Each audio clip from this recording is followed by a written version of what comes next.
Bismillah, alhamdulillah, wa salatu wa salam ala rasulillah, wa ala alihi wa sahbihi wa man wala, ma tawfiqi wa l'atisami illa billah, alayhi tawakkaltu wa ilayhi unib. Chers frères, chères sœurs, salam alaykum wa rahmatullah. Aujourd'hui, Inch'Allah Azza wa Jal, on va parler des assises de la foi et du savoir. Majalis al-ilm wal-iman. Les assises de la foi, Majalis al-iman, ce sont des réunions d'études, des réunions de dhikr, de souvenance de Dieu, de présence à Dieu et de spiritualité. Ces réunions étaient reconnues à l'époque des prophètes sallallahu alayhi wa sallam pour leur effet tonique sur les vertus de chacun. Le prophète sallallahu alayhi wa sallam, surtout dans Dar al-Arqam, l'école de Dar al-Arqam,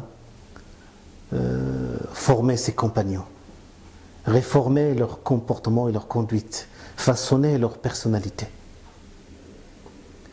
L'assise de la foi et du savoir est le meilleur moyen justement pour fortifier sa foi, pour approfondir son savoir, pour renforcer les liens de fraternité et d'amour, pour favoriser la cohésion, l'homogénéité et l'esprit d'équipe au sein du groupe.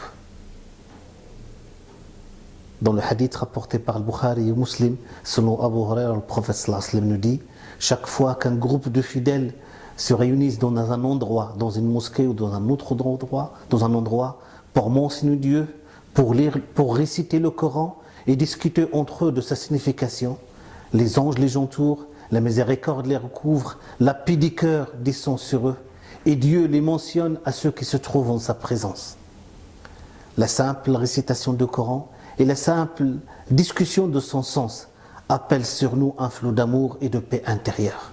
C'est un gros privilège de se savoir visé par ce hadith. C'est un grand privilège d'être destinataire de cette lettre de vérité. Donc le prophète sallallahu alayhi wa sallam encourageait les compagnons justement à participer et à assister à des assises où ils peuvent améliorer leur savoir, fortifier leur foi et améliorer leur cheminement vers Dieu subhanahu wa ta'ala.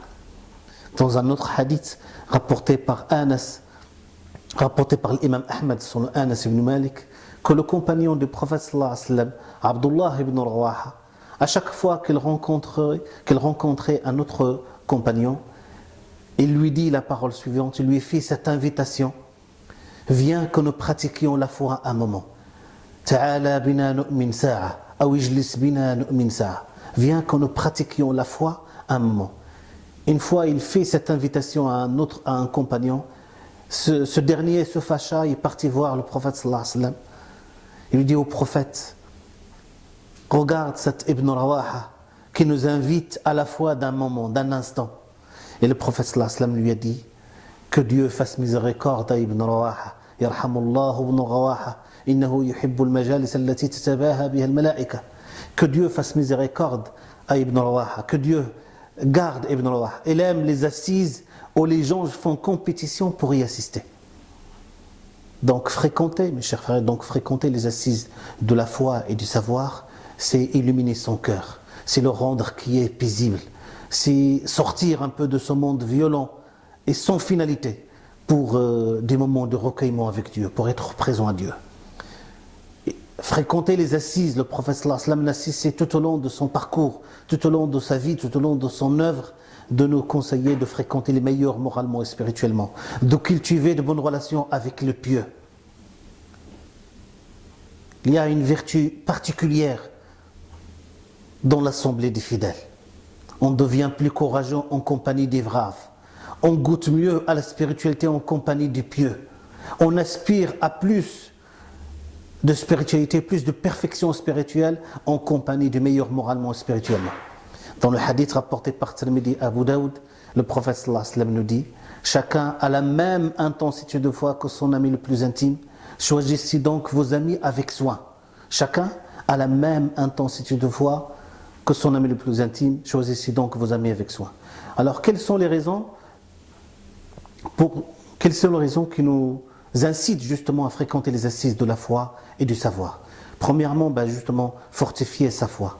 Deuxièmement, approfondir son savoir. Troisièmement, renouer les liens de fraternité, les renforcer. Quatrièmement, vous savez, chaque fidèle, chaque musulman, il y a des exigences qu'engendre son appartenance à l'islam.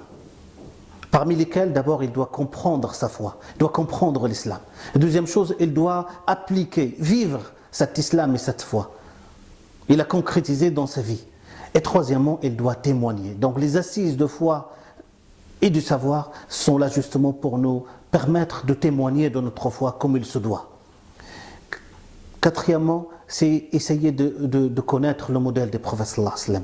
Essayer de vivre comme le prophète et d'agir comme le prophète et de se comporter comme lui et préserver ses sunnahs. Essayer de connaître la vie des compagnons et leur comportement et essayer de les imiter sincèrement. Wallah ta'ala yaj'alna wa iyyakum ma yuhibbu wa yardah, et nous permettent justement de goûter à la douceur de la foi et nous permettent d'y arriver. Wassalamu alaikum wa rahmatullah.